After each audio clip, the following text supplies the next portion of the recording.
The international headlines now. Mali's president has visited the survivors of Saturday's massacre. Gunmen surrounded and killed 134 people in a Fulani village, accusing them of jihadist ties. Just days earlier, a jihadist group attacked an army post, killing at least 23 soldiers in the same area.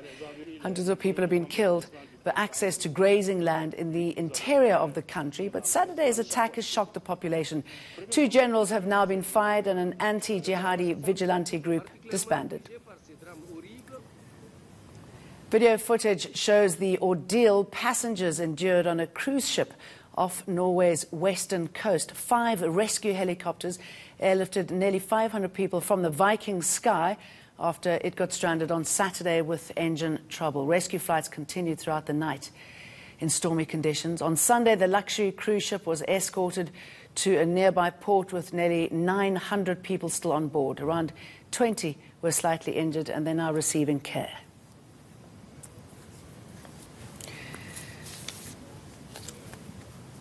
Well, Brexit has become a never-ending nightmare for the UK and us watching it unfold slowly. Now over 5 million disgruntled Britons are saying no more. Theresa May has admitted she does not have enough support to win a vote on her EU withdrawal deal, with increasing calls on the UK government to cancel Brexit and a possible mutiny within Cabinet. What is next? Our UK correspondent Ollie Barrett joins me from London. So, Ollie, last time I spoke to you, we were talking about a meaningful vote. There's now no meaningful vote, but there's another important vote. What is that?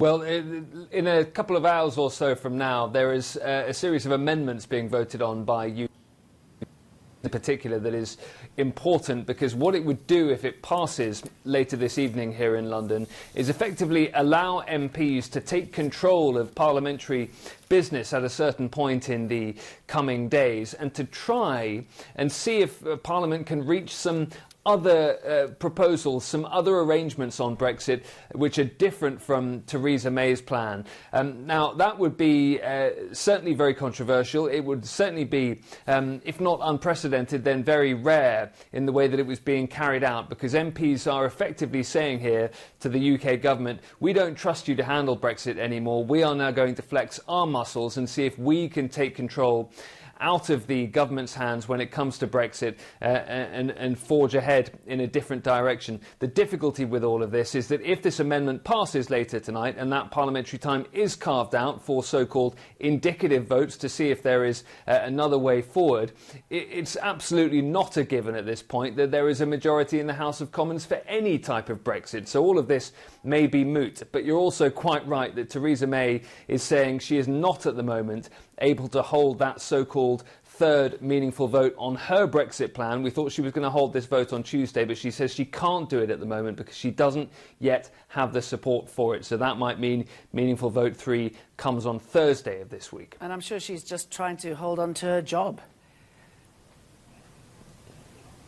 Absolutely right. There was all sorts of talk over the weekend about various coups being carried out in cabinet to try and remove her from post, perhaps replace her with an interim prime minister from the Conservative Party. The difficulty for cabinet is that it is as divided as the wider House of Commons, as divided as the wider country. So there are factions in cabinet who would like one candidate to replace Theresa May as an interim prime minister. There are other cabinet members who'd like someone else. They can't agree on how and when and if to try and get Theresa May to stand aside. So for the moment, she remains in post. There is a huge amount of pressure now, though, on her from cabinet and elsewhere in her party to name a date for her to step aside, to resign. We've always thought throughout this process that would be a trump card that Theresa May had if it got to this point, that she would be able to say, look, if you back my deal, I will step aside once it's gone through so that someone else can handle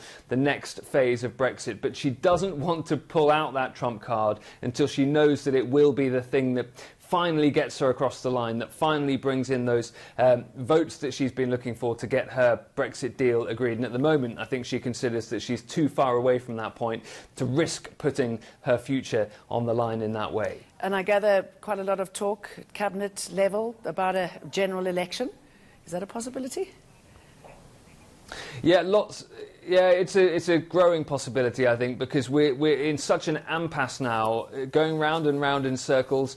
Theresa May finding it as hard as ever to win support for her Brexit deal. The Commons, as I say, not able to find a majority for anything else. And so a general election is considered as one of the ways to break the impasse. Now, all of that said, it may not necessarily solve anything. It's entirely possible that you could have a general election and end up with a very similar scenario, a divided parliament. You might have a divided Conservative Party and still a divided Labour Party when it comes to the issue of Brexit.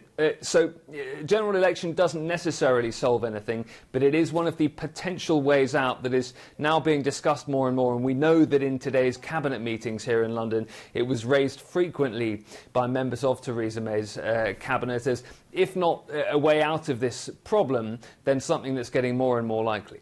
And Ollie, briefly, if you will, the EU, I should imagine, desperate for this to come to some sort of conclusion. But they are preparing for a no-deal Brexit, aren't they?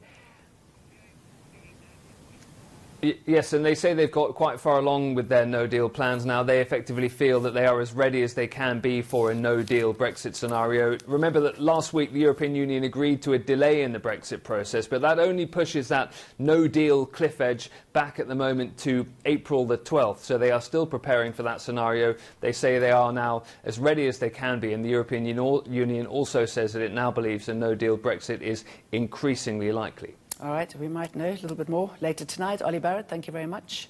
An agreement to drastically lower trade tariffs and barriers between African countries is on the verge of implementation. Just one more country needs to ratify the Africa Continental Free Trade Agreement before it comes into force. Evan Murugan reports from Morocco that African leaders are now tweaking their domestic policies to facilitate African trade. Marrakesh is Morocco's tourist town lying at the foot of the Atlas Mountains. It's a colourful city with French-style cafes and restaurants.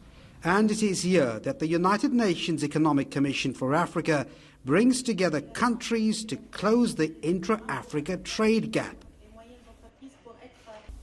It's all about growth and jobs for the continent's 1.2 billion people, a market that's expected to double by 2050. But only 18% of all African trade is done within the continent, far short of the almost 70% trade among European Union members. As the United Nations Economic Commission for Africa's Executive Secretary Vera Songwer explains, consultations on the policy preparedness will continue even after the free trade agreement comes into force. So we're working with each country to say, let's look at your export list. Let's look at what you trade. Let's look at how well you're doing.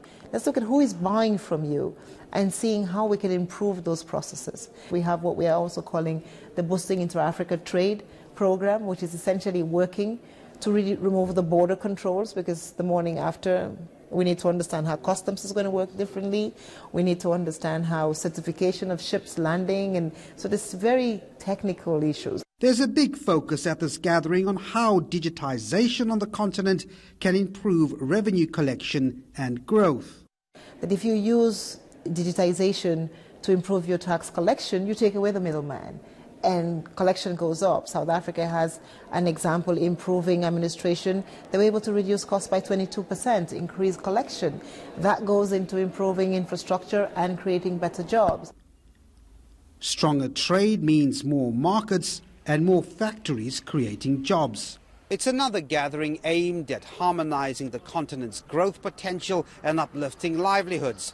Delegates here believe that double-digit growth for Africa is possible with the right political will. Devin Murugan, Marrakesh, Morocco. Western Sahara's problems are enormous. The region is partially controlled by the self-proclaimed Sahrawi Arab Democratic Republic and neighbouring Morocco. The United Nations considers the Polisario Front to be the legitimate representative of the Sahrawi people and maintains that they have a right to self-determination. Khalihle Khumalo is at talks between South Africa and Namibia. It's a very unprecedented occasion. It's called a SADC Solidarity Conference on the Blight of Western Sahara. So this is a country that's located right in North Africa. It's currently occupied by its neighboring states, Morocco. For some time, there has been a lot of pressure put on Morocco to really leave the territory of Western Sahara. So this is just a contribution from the side of SADC in making sure that they also wage a fierce battle in making sure that they send a clear message to Morocco to leave the territory of Western Sahara. So Western Sahara remains Africa's only remaining colonized states. So for some time there has been a lot of undertakings being made by the AU. The United Nations as well has adopted a series of resolutions. So this is a contribution from the side of SADC in saying that they support their efforts and quest for self-determination.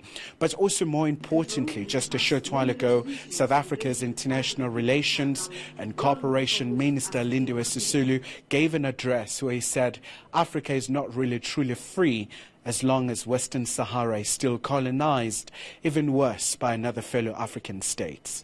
Khayelihle Khumalo, Pretoria. And Michael McKenna is standing by with the latest sports news. Then the chairperson of the State Capture Commission calls on anyone with information on corruption to come forward and tells ENCA that the commission will make its own decision on former President Zuma's guilt.